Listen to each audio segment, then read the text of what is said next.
e siamo pronti per l'ultima finale. Intanto il risultato della finale numero 3: Falcone 7,87, Khalil 7,91, Wang 7,96, Properzi 7,96.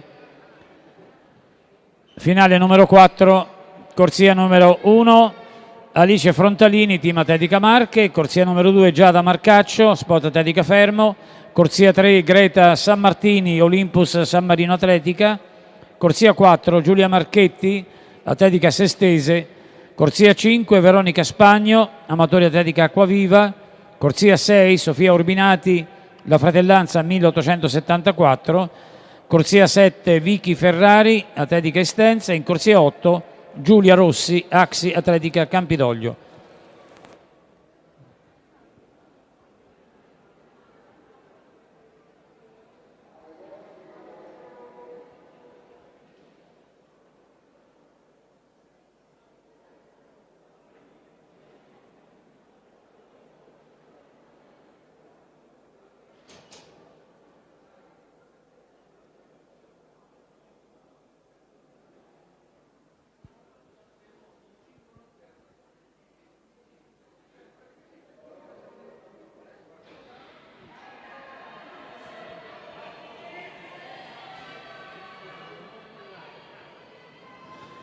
Corsia 4, 8 secondi netti, dovrebbe essere